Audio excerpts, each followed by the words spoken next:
maanta oo ay tahay bishii 27 bishii 7 2022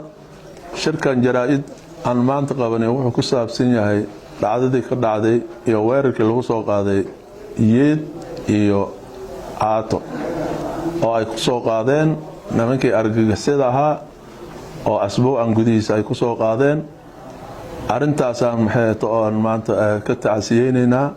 waxaan tacsiye u direynaa ciidankii ku dhamaaday Allah u naxariisto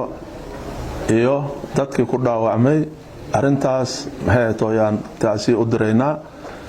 iyo shacabkii wax ku gaareen wax lagu gaarsiiyay hantidooda lagu gubay intaas markaan u gudbo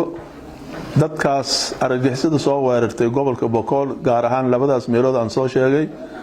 haddana waliba ay isu gudbeen dawladda aan dariska nahay Ethiopia isu gudbeen arintaas waxaan leenahay waa ka xunnahay boqolkiiba boqol waa ka xunnahay raalina kama nihin in in la soo weeraro gobolka Boqol walina loo gudbo dawladda aan darisnahay loo gudbo arintaas ayada waxa weeye arin aan raali ka nahay maaha waxaana diyaar u sheegaynaa dawladda Ethiopia iyo ciidamada New Police-ka ka soo howlgalay deegaankaas inaan raali ka ahayn aan diyaar u nahay inaan iska kaashano cadawga aan iska kaashano waxyaabaha ka dhacay gobolka Boqol iyo xuduudada annagana waxaan diyaar u nahay in kaalintaanada aan ka qaadano sidaas aan u sheegaynaa dadka oo maanta oo ku howlan argagixisada la dagaalanka argagixisada annaga sidaad ogtihiin ilaa 15 sano ayaa gobolka Boqol la haystay oo ona qabateen la saaray shacab badan lagu dhameeyay dad badan lagu laayay marka haddii aan maanta aan heli karno dad naga kaalmeeyo garab nagu soo arintaas waa aad iyo aad ayaan u soo dhaweynaynaa raalina kama nihin in xuduudka laga gudbo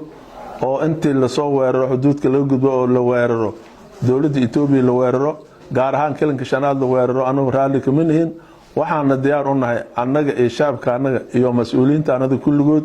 inay oo ay qeybtooda ay ka qaataan la iska kaashado argagixisada caalamiga la iska kaashado lana tirtiro yaan raal aan diyaar u nahay haddii Ilaahay yiraahdo warkayga waxaan ku soo koobi doonaa haddii Ilaahay yiraahdo anoo soo gaabinay waxaan leenahay dadka ku geeriyooda Allah u naxariisto dadka ku dhaawacmayna Allah caafimaad ha siiyo dadka hantidooda ku burburtayna bedelkeeda Allah siiyo sidaas ayaan u sheegaynaa dadkii wax ku gaaray dagaalkii ay ku soo qaadeen argagixisada labada position aan soo sheegay